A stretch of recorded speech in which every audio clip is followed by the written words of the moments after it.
dear students. In last class we have discussed about what is the importance of leadership.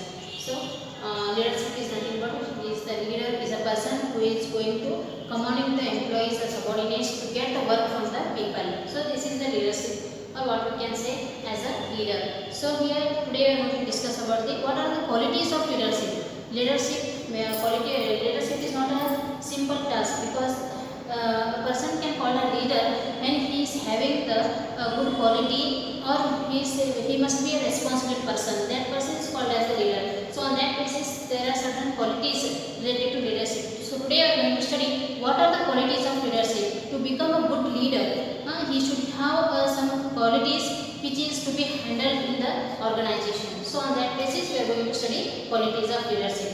So students, last ಕ್ಲಾಸಲ್ಲಿ ನಾವು ನಾಯಕತ್ವದ ಮಹತ್ವದ ಬಗ್ಗೆ ಅಥವಾ ಪ್ರಾಮುಖ್ಯತೆ ಬಗ್ಗೆ ಓದಿದ್ವಿ. ಸೊ ನಾಯಕನಾಗಬೇಕಾದ್ರೆ ಇರ್ತಕ್ಕಂಥ ಒಂದು ಕ್ವಾಲಿಟೀಸ್ ಏನು, ಗುಣಗಳು ಏನು ಅಂತಕ್ಕಂಥದ್ದು ಇವತ್ತಿನ ಒಂದು ಕಾನ್ಸೆಪ್ಟಲ್ಲಿ ನೋಡೋಣ. ಸೊ ನಾಯಕ ಅಂತಂದರೆ ನಾವು ಯಾರು ಹೇಳ್ತೀವಿ? ಯಾವ ವ್ಯಕ್ತಿ ಬೇರೆ ಜನರ ಕಡೆಯಿಂದ ಕೆಲಸವನ್ನು ತಗೋತಾನಲ್ಲ ಅಂಥ ವ್ಯಕ್ತಿ ನಾವೇನು ಹೇಳ್ತಾ ಇದ್ದೀವಿ? ನಾಯಕ ಅಂತ ಕರಿತಾ ಇದ್ದೀವಿ. ಸೊ ಅವನಲ್ಲಿರ್ತಕ್ಕಂಥ ಒಂದು ರೆಸ್ಪಾನ್ಸಿಬಿಲಿಟಿ, ಅವನ ಜವಾಬ್ದಾರಿ ಯಾವ ರೀತಿ ಇದೆ, ಅವ್ನು ಮಾಡ್ತಕ್ಕಂಥ ಒಂದು ಹೊರಗಡೆ ಇರ್ತಕ್ಕಂಥ ರೆಸ್ಪಾನ್ಸಿಬಿಲಿಟಿ ಯಾವ ರೀತಿ ಅವನು ನಿಭಾಯಿಸ್ತಾ ಇದ್ದಾನ, ಒಳ್ಳೆ ರೀತಿಯಾಗಿ ನಿಭಾಯಿಸ್ತಾ ಇರ್ತಕ್ಕಂಥ ವ್ಯಕ್ತಿಗೆ ನಾವು ಹೇಳ್ತಾ ಇದ್ದೀವಿ ಲೀಡರ್ ಅಂತ ಕರಿತಾ ಇದ್ದೀವಿ. ಹಾಗಾದರೆ ಅವನಲ್ಲಿ ಇರ್ತಕ್ಕಂಥ ಕೆಲವು ಗುಣಗಳ ಅವಶ್ಯಕತೆ ಏನದ? ಸೊ ಲೀಡರ್ ಅನ್ಬೇಕಾಗ್ತದೆ ಅಥವಾ ಆ ವ್ಯಕ್ತಿನ ನಾವು ನಾಯಕ ಅಂತ ಕರಿಬೇಕಾಗ್ತಂದ್ರೆ ಅವನಲ್ಲಿ ಇರ್ತಕ್ಕಂಥ ಕೆಲವು ಗುಣಗಳು ಯಾವ ಹೊಂದಿರಬೇಕು, ಯಾವ ಗುಣಗಳನ್ನು ಹೊಂದಿದ್ರೆ ಮಾತ್ರ ಆ ವ್ಯಕ್ತಿ ನಾವು ಲೀಡರ್ ಅಂತ ಕರಿತೀವಿ ಅನ್ನೋದನ್ನ ಇವತ್ತಿನ ಕಾನ್ಸೆಪ್ಟಲ್ಲಿ ನೋಡೋಣ. ಓಕೆ, ಸೊ ಹಾಗಾದರೆ what are the qualities of leadership? So as per the leadership quality, there are some of the persons have defines the qualities of leadership. Among them we have selected two definitions of two things of qualities of leadership. In that first one, that is Richard Slim. As per the Richard Slim, we can defines the qualities of leadership that leaders must have courage, willpower, judgment, flexibility, knowledge and integrity. This is the qualities of leadership. Means leaders should have the qualities which are necessary to handle the organization to get as a leader. Means there are some of the qualities should have in the leadership or in the leader.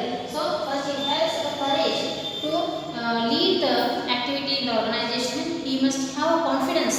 Means he must have the courage to handle the task. Or whether it may be the willpower also is very necessary. Willpower is most important point, because without willpower he cannot lead with the other people. Okay, so after that, judgment, he must take the judgment. He must have knowledge to take the decision on the spot. Means judgment or taking the decision is very important in the leadership. Means he must be strong to take the decisions in any situation, whatever the task arises or whatever situation arises in the organization, or by doing the activities from the people, he should take the judgment. Ultimate judgment should be capable. He must be capable to take the judgment in the business organization. Flexibility, he should maintain the good quality communication with the employees. He should be in a flexibility. He should not take the mentally harassment with himself. Means he should be flexibility with the among the employees or subordinates. And knowledge is very important. Means without knowledge he cannot move towards the or communicate with the employees. He should have the knowledge, a basic knowledge related to a particular department. So whatever we are going to handle in that department, we should have a basic knowledge of that. At least without knowledge he cannot call as a leader. So knowledge is very important. Integrity, it may be honesty. We can say that as a honesty.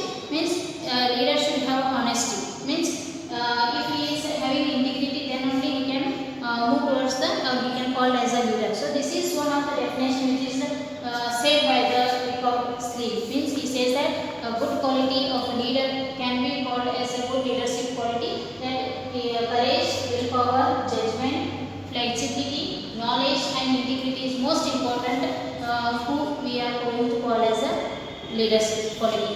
Okay, this is one of the definition. ನಾವು ಏನು ಹೇಳ್ತೀವಿ? ಉತ್ತಮ ನಾಯಕತ್ವವನ್ನು ವಹಿಸಿಕೊಂಡಾಗ ಅವನಿರ್ತಕ್ಕಂಥ ಕೆಲವು ಗುಣಗಳು ಹಲವಾರು ರೀತಿ ವ್ಯಕ್ತಿಗಳು ಅದನ್ನು ಡಿಫೈನ್ ಮಾಡಿದ್ದಾರೆ ಅಥವಾ ವ್ಯಾಖ್ಯಾನಿಸಿದ್ದಾರೆ. ಅದರಲ್ಲಿ ನಾವು ಆಯ್ಕೆ ಮಾಡ್ಕೊಂಡಂಥ ಇಬ್ಬರಲ್ಲಿ ಒಬ್ಬರನ್ನು ನಾವು ನೋಡ್ತಾ ಇದ್ದೀವಿ. ಯಾರು ಅಂತಂದರೆ ರಿಕಾರ್ಡ್ ಸ್ಲೀಮ್ ಅಂತ ಹೇಳ್ತಾ ಇದ್ದಾರೆ. ನಾಯಕತ್ವದಲ್ಲಿ ಇರ್ತಕ್ಕಂಥ ಗುಣಗಳು ಯಾವ ರೀತಿ ಇರಬೇಕು ಅಂತಂದಾಗ ಅಲ್ಲಿ ನಾವು ಏನು ಹೇಳ್ತೀವಿ? ಒಂದು ಧೈರ್ಯ. ಆ ವ್ಯಕ್ತಿಯನ್ನು ನಾವು ನಾಯಕ ಅಂತ ಕರೀತಾ ಇದ್ದೀವಿ ಅಂತಂದರೆ ಆ ವ್ಯಕ್ತಿಯಲ್ಲಿ ಮೊದಲನೇದಾಗಿರಬೇಕು ಧೈರ್ಯ ಇರಬೇಕು. ಧೈರ್ಯ ಇದ್ದರೆ ಮಾತ್ರ ಆ ವ್ಯಕ್ತಿ ನಾವೇನು ಮಾಡ್ತೀವಿ ಒಂದು ಲೀಡರ್ಶಿಪ್ ಕ್ವಾಲಿಟಿಯನ್ನು ಮಾಡಿದ್ರೆ ಲೀಡರ್ ಅಂತ ಕರೆಯೋಕ್ಕೆ ಅವನಿಗೆ ಒಂದು ಕ್ವಾಲಿಟಿಯನ್ನು ಹೇಳ್ತಾ ಇದ್ದೀವಿ. ಅಂದರೆ ಏನು ಅವನಲ್ಲಿ ಫಸ್ಟ್ ಲೀಡರ್ ನಾಯಕ ಅಂದ ತಕ್ಷಣ ಅವನಲ್ಲಿ ಧೈರ್ಯ ನಾವು ನೋಡಬೇಕು ಅಂತ ಹೇಳ್ತೀವಿ. ಸೊ ಧೈರ್ಯ ಇರಬೇಕು, ಮನೋಬಲ ಇರಬೇಕು, ವಿಲ್ ಪವರ್ ಮನೋಬಲ ಇರಬೇಕು, ಅದ್ರ ಜೊತೆಗೆ ತೀರ್ಮಾನ ಮಾಡ್ತಕ್ಕಂಥ ಒಂದು ಕ್ವಾಲಿಟಿ, ಜಜ್ಮೆಂಟ್ ಡಿಸಿಷನ್ ಕೊಡಬೇಕು ಅವನಿಗೆ. ಓಕೆ, ತೀರ್ಮಾನ ಸಿಚುವೇಶನ್ ಸಂದರ್ಭ ತಕ್ಕಂಗೆ ಅವನು ತೀರ್ಮಾನ ಮಾಡಿಕೊಳ್ತಕ್ಕಂಥದ್ದು ಕ್ವಾಲಿಟಿಯನ್ನು ಅವನಲ್ಲಿ ಇರಬೇಕು. ಅದ್ರ ಜೊತೆ ನಮನೀಯತೆ, ಫ್ಲೆಕ್ಸಿಬಿಲಿಟಿ. ನಮನೀಯತೆ ಅಂತಂದರೆ ಎಲ್ಲರಲ್ಲಿ ಇರ್ತಕ್ಕಂಥ ಒಂದು ಕ್ವಾಲಿಟಿಯನ್ನು ಮೇಂಟೈನ್ ಮಾಡ್ತಕ್ಕಂಥ ಒಂದು ನಮನೀಯತೆ ಅವನಲ್ಲಿ ಇರಬೇಕು. ಜ್ಞಾನ, ನಾವು ಯಾವ ವಿಷಯದ ಬಗ್ಗೆ ನಾವು ಅದನ್ನು ಅಧ್ಯಯನ ಮಾಡಲಿಕ್ಕೆ ಕೊಟ್ಟಿರ್ತೀವಿ ಅಥವಾ ಯಾವ ಒಂದು ಡಿಪಾರ್ಟ್ಮೆಂಟ್ ಇಲಾಖೆನ ಆಯ್ಕೆ ಮಾಡ್ಕೊಂಡಿರ್ತಾನೆ ಆ ಒಂದು ಡಿಪಾರ್ಟ್ಮೆಂಟ್ ಆಗಿರ್ಬೋದು ಆ ಒಂದು ಇಲಾಖೆ ಬಗ್ಗೆ ಅವನಿಗೆ ಜ್ಞಾನ ಇರಬೇಕು. ಅದ್ರ ಜೊತೆಗೆ ಪ್ರಾಮಾಣಿಕತೆ ತುಂಬ ಇಂಪಾರ್ಟೆಂಟ್. ಸೊ ಇಲ್ಲಿ ಅವನು ಮಾಡ್ತಕ್ಕಂಥ ಕೆಲಸದಲ್ಲಿ ಪ್ರಾಮಾಣಿಕತೆ ಇರಬೇಕು. ಸೊ ಇಷ್ಟು ಎಲ್ಲ ಗುಣಗಳು ಹೊಂದಿದ್ರೆ ಅವನಿಗೆ ನಾವೇನು ಹೇಳ್ತಾ ಇದೀವಿ ಒಬ್ಬ ಒಳ್ಳೆ ನಾಯಕ ಅಂತ ಕರೀತಾ ಇದ್ದೀವಿ. ಸೊ ಲೀಡರ್ಶಿಪ್ ಕ್ವಾಲಿಟೀಸ್ ಇರ್ತಕ್ಕಂಥ ಇವು ಕೆಲವೊಂದು ಕ್ವಾಲಿಟೀಸ್ ಅವನಲ್ಲಿ ಇದ್ದರೆ ಮಾತ್ರ ಅವನಿಗೆ ನಾವೇನಂತ ಕರಿತಾ ಇದೀವಿ ಗುಡ್ ಲೀಡರ್ ಅಂತ ಕರಿತೀವಿ. So a good leader can be called when he is having some of the qualities like it may be courage, willpower, knowledge, integrity or flexibility or having the decision making judgments. So if these all qualities are having in a single person, then that person is called as a good leader. Okay, sometimes we can say that all qualities cannot have in a single person, but at least that person should have a knowledge about these words. Okay, ನಾನು ಹೇಳ್ತಾ ಇದ್ದೀವಿ ಒಬ್ಬ ನಾಯಕನಲ್ಲಿ ಒಬ್ಬ ನಾಯಕ ಅನ್ಸ್ಕೊಂಡಿದ್ದಾನಂತಂದ್ರೆ ಆ ವ್ಯಕ್ತಿಯಲ್ಲಿ ಇವೆಲ್ಲ ಗುಣಗಳು ಇರಬೇಕು ಅಂತಲೇ ಹೇಳ್ತೀವಿ. ಆದರೆ ಎಲ್ಲ ಗುಣಗಳು ಒಬ್ಬ ವ್ಯಕ್ತಿಯಲ್ಲಿ ಕಾಣಿಸ್ಕೊಳ್ಳೋದು ಅಷ್ಟೊಂದು ಸುಲಭದ ಕೆಲಸ ಅಲ್ಲ. ಆದರೂ ಕೂಡ ಆ ವ್ಯಕ್ತಿಗೆ ಈ ಒಂದು ಶಬ್ದಗಳ ಅರ್ಥ ಆದರೂ ಅವನಲ್ಲಿ ಇರಬೇಕು. ಅಂದರೆ ಈ ರೀತಿ ತೀರ್ಮಾನಿಸುವಂಥ ನಾಲೆಜ್ ಇರ್ಬೋದು ಅಥವಾ ಎಲ್ಲ ಗುಣಗಳು ಇಲ್ಲಂದ್ರೂ ಕೂಡ ಅಟ್ಲೀಸ್ಟ್ ಈ ಒಂದು ಶಬ್ದಗಳ ಒಂದು ಮಾಹಿತಿ ಆದರೂ ಅವನಿಗೆ ಇರಬೇಕು. ಆ ಒಂದು ಉದ್ದೇಶ ಆಗುತ್ತೆ ಅಂಥ ವ್ಯಕ್ತಿ ನಾವು ಒಬ್ಬ ನಾಯಕ ಅಂತ ಕರೀತಾ ಇದ್ದೀವಿ. Okay, so another person who is defines leadership quality, that is Stoegels. So here we can say as per the physical and constitutional factors, intelligence, self-confidence, sociability, will and dominance. So this is about the good quality leaders. Qualities we should have in a good leader. So we can say that physically and constitutional factors means here we can say physically he must be strong, means knowledge is very important and similarly physical status is also very important. When we are calling a person as a good leader, then he should be physically fit, means he should have a good health that he can maintain all things in the business organization. So he must be physically strong. And constitutional factors, intelligence. Here you can say constitutional factors means he should have a skill to make the innovative things in the organization. Constitutional factors. Then intelligence. Here should have intelligence. Intelligence means good knowledge, skill, to improve that to make the development of the organization. Then self-confidence, very important. Self-confidence in every person there should be self-confidence that he can do that work. So ultimately we can say a good leader can be called as a leadership quality is very important, which is having the self-confidence. Without self-confidence we cannot lead the or lead the life in the organization. Sociability means it is, we can say here he can handle all the society, means he can deal with the society, whatever difficulties there, then he has to be able to maintain. So this is also very important. Will and dominance, here we can say will power is very important and dominance, here he can be able to deal with all the employees in the organization. So this is the qualities required in a leader. So then only we can call as a good leader. So as per the Stoegel. Okay, so ನಾವು ಇಲ್ಲಿ ಹೇಳ್ತಾ ಇದ್ದೀವಿ ಒಬ್ಬ ಒಳ್ಳೆ ನಾಯಕತ್ವವನ್ನು ಪಡಿಬೇಕಾದ್ರೆ ಅವನಿರ್ತಕ್ಕಂಥ ಕೆಲವು ಗುಣಗಳ ಬಗ್ಗೆ ಹೇಳಲ್ಲ. ಇಲ್ಲಿ ಇನ್ನೊಬ್ಬ ವ್ಯಕ್ತಿ ಹೇಳ್ತಾ ಇದ್ದಾರೆ ಏನಂತಂದರೆ ಭೌತಿಕ ಮತ್ತು ರಚನಾತ್ಮಕ ಅಂಶಗಳು, ಬುದ್ಧಿವಂತಿಕೆ, ಆತ್ಮವಿಶ್ವಾಸ, ಸಾಂಘಿಕತೆ, ಸಂಕಲ್ಪ ಮತ್ತು ಪ್ರಾಬಲ್ಯ ಅಂತ ಹೇಳ್ತಾ ಇದ್ದೀವಿ. ಸೊ ಇವ್ರ ಪ್ರಕಾರ ಏನು ಹೇಳ್ತಾರೆ, ಒಬ್ಬ ವ್ಯಕ್ತಿ ಅಥವಾ ಒಬ್ಬ ವ್ಯಕ್ತಿಯನ್ನು ನಾವು ನಾಯಕತ್ವವನ್ನು ಹೇಳಿದಾಗ ಅವನು ನಮ್ಮ ನಾಯಕ ಅಂತ ತಿಳ್ಕೊಬೇಕಾದ್ರೆ ಅವನಲ್ಲಿರ್ತಕ್ಕಂಥ ಕೆಲವು ಗುಣಗಳು ಯಾವ ರೀತಿ ಬರ್ತಾ ಇದ್ದಾವೆ ಅಂತಂದರೆ ಭೌತಿಕ ಮತ್ತು ರಚನಾತ್ಮಕ ಅಂಶಗಳು ಅವನಲ್ಲಿ ಇರಬೇಕು ಅಂತ ಹೇಳ್ತಾ ಇದ್ದೀವಿ. ಫಿಸಿಕಲಿ ಅಂದರೆ ಭೌತಿಕವಾಗಿ ಅವನು ಒಂದು ಸದೃಢವಾದಂಥ ವ್ಯಕ್ತಿ ಇರಬೇಕು. ಫಿಸಿಕಲಿ ಅವನು ಯಾವುದೇ ರೀತಿ ರೋಗಗ್ರಸ್ತ ಇರ್ತಕ್ಕಂಥ ವ್ಯಕ್ತಿ ಆಗಿರಬಾರ್ದು. ಫಿಸಿಕಲಿ ಅವನು ಫಿಟ್ ಆಗಿರಬೇಕು. ಯಾವುದೊಂದು ಕೆಲಸ ಮಾಡಲಿಕ್ಕೆ ಮುಂದಾಗ್ತಕ್ಕಂಥ ಉತ್ಸಾಹಭರಿತವಾದಂಥ ವ್ಯಕ್ತಿ ಆಗಿರಬೇಕು ಅಂತ ಹೇಳ್ತಾ ಇದ್ದೀವಿ. ಸೊ ರಚನಾತ್ಮಕ ಅಂಶಗಳು ಅಂತ ಹೇಳಿದಾಗ ಇಲ್ಲಿ ಅವನಿರ್ತಕ್ಕಂಥ ಕ್ರಿಯೆಯನ್ನು ಮಾಡಲಿಕ್ಕೆ ಇನೋವೇಟಿವ್ ಥಿಂಗ್ಸ್ಗಳನ್ನು ರಚನೆ ಮಾಡಲಿಕ್ಕೆ ಅವನಲ್ಲಿ ಎಬಿಲಿಟಿ ಇರಬೇಕು ಅಂತ ಹೇಳ್ತಾರೆ. ಅದ್ರ ಜೊತೆ ಬುದ್ಧಿವಂತಿಕೆ, ಇಂಟೆಲಿಜೆಂಟ್ ಇರಬೇಕು. ಅವನು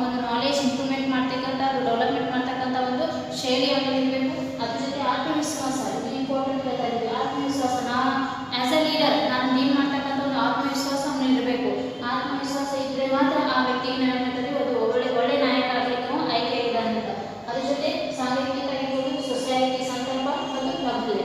ಸೊ ಇಲ್ಲಿ ನಾವು ಹೇಳ್ತೀವಿ ಸೊಸೈಟಿಯಲ್ಲಿ ಇರ್ತಕ್ಕಂಥ ಸಾಮಾಜಿಕವಾಗಿ ಅವ್ನು ಮಾಡ್ತಕ್ಕಂಥ ಕೆಲಸ ಕೂಡ ಅವನಿಗೆ ಅಥವಾ ಅವನಲ್ಲಿ ಇರ್ತಕ್ಕಂಥ ಒಂದು ಕ್ವಾಲಿಟೀಸ್ ಮೇಲೆ ನಾವೇನು ಹೇಳ್ಬೋದು ಸೊಸೈಟಿಯನ್ನು ಹ್ಯಾಂಡಲ್ ಮಾಡಲಿಕ್ಕೆ ಅವನಿಗೆ ಅರ್ಹರಿದ್ದಾನೆ ಅಂತ ಹೇಳ್ಬೋದು. ಆಮೇಲೆ ಸಂಕಲ್ಪ ಮಾಡೋದಾಗಿರ್ಬೋದು ಪ್ರಾಬಲ್ಯ ಅಥವಾ ನಾವೇನು ಡಾಮಿನೆನ್ಸ್ ಮಾಡೋದು ಅಂತ ಹೇಳ್ತೀವಿ. ಅಂದರೆ ಏನು ಅವನಲ್ಲಿ ಇರ್ತಕ್ಕಂಥ ಆರ್ಡರ್ ಮಾಡ್ತಕ್ಕಂಥ ಒಂದು ಕೆಪಾಸಿಟಿ ಅವನಿರಬೇಕು.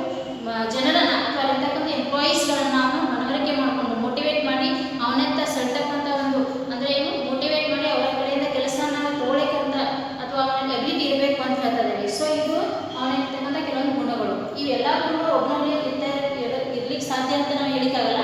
ಅಟ್ಲೀಸ್ಟ್ ಕೆಲವೊಂದು ಆದರೂ ಕ್ವಾಲಿಟೀಸ್ ಅವನಲ್ಲಿ ಇರಬೇಕು ಅಂತ ಹೇಳ್ತೀವಿ. ಸೊ ಅಂಥ ವ್ಯಕ್ತಿಗೆ ನಾವು ಗುಡ್ ಲೀಡರ್ ಅಂತ ಕರೆಯಲಿಕ್ಕೆ ಸಾಧ್ಯ ಇದೆ. ಸೊ ಹಾಗಾದರೆ ಕೆಲವೊಂದು ಕ್ವಾಲಿಟೀಸ್ ಯಾವುವು ಸಾಮಾನ್ಯವಾಗಿ ನೋಡಿದಾಗ ಒಬ್ಬ ವ್ಯಕ್ತಿಯನ್ನು ನಾವು ಲೀಡರ್ ಅಂತ ಕರೆದಾಗ ಅವನಲ್ಲಿರ್ತಕ್ಕಂಥ ಕೆಲವೊಂದು ಕ್ವಾಲಿಟೀಸ್ ಯಾವ ನಾವು ನೋಡಬೇಕಾಗ್ತದೆ. ಇಲ್ಲಿ ಕೆಲವೊಂದು ಹೇಳ್ತಾರೆ the qualities which are to be required in a leader. when you are going to say he is a good leader, then that person should have a certain qualities. Which are those? Let us see.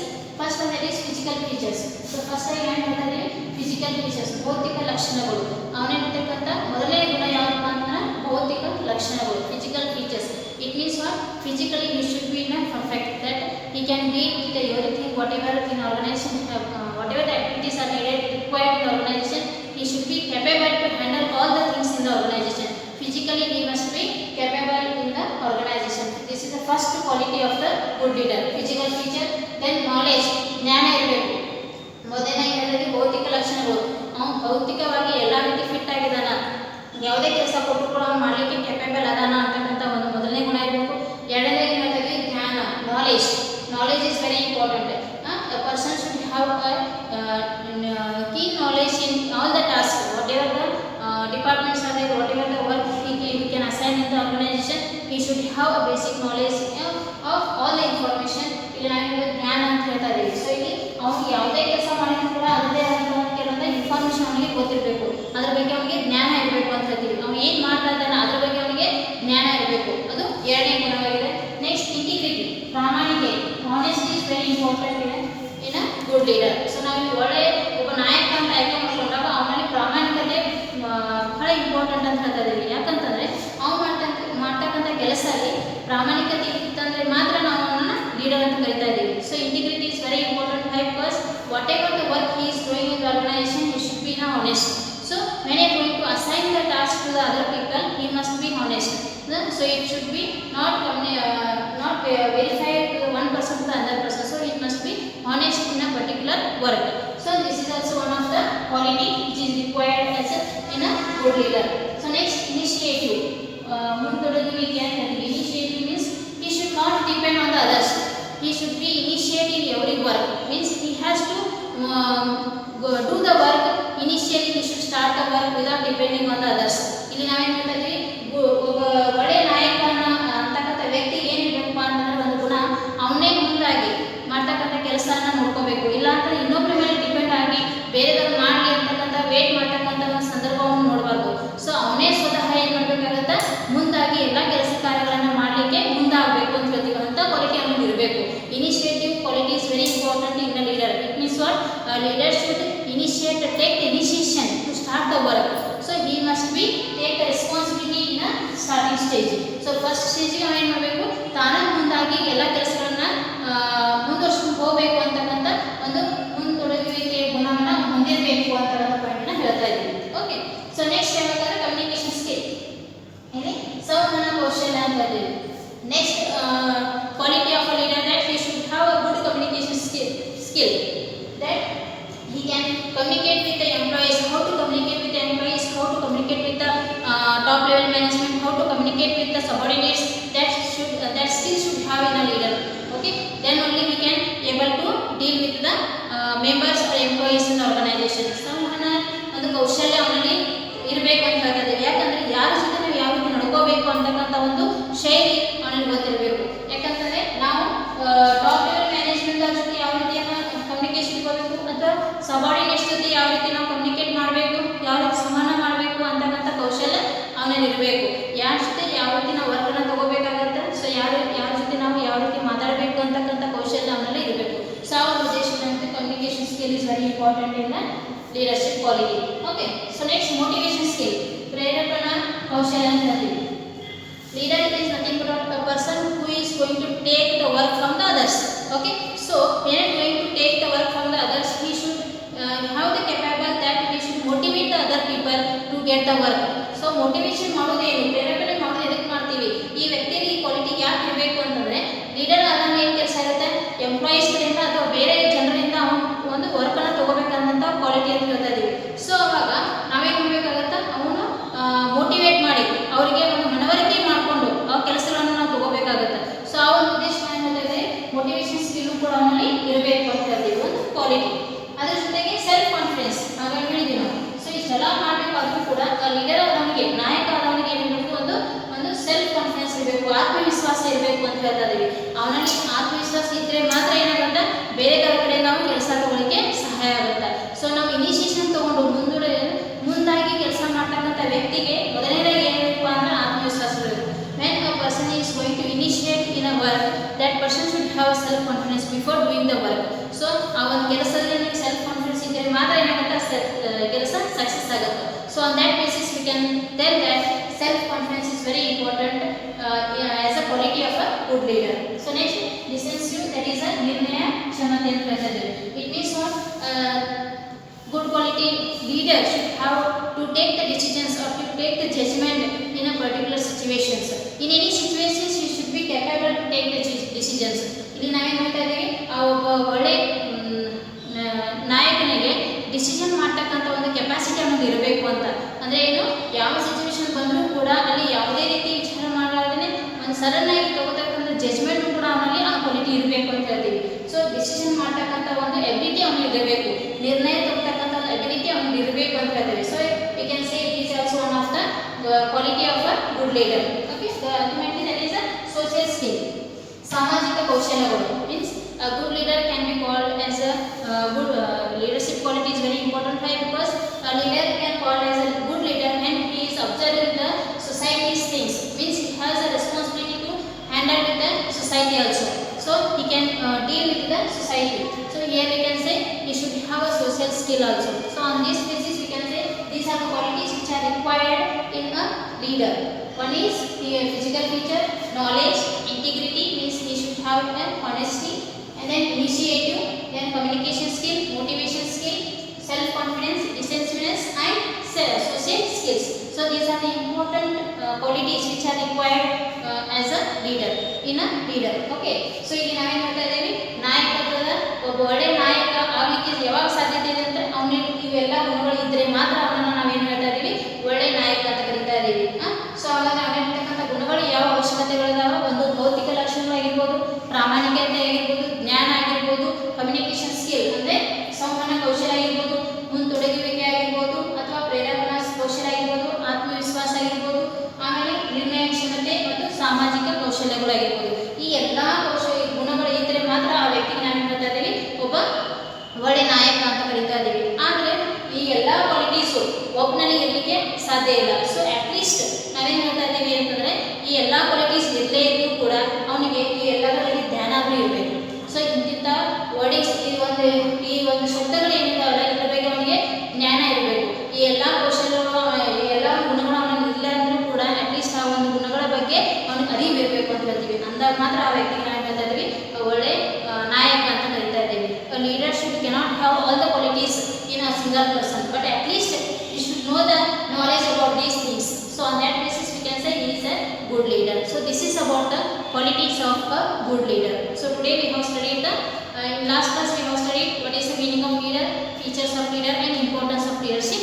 So today we have studied what are the qualities to become a good leader. So this is about the qualities of a good leader.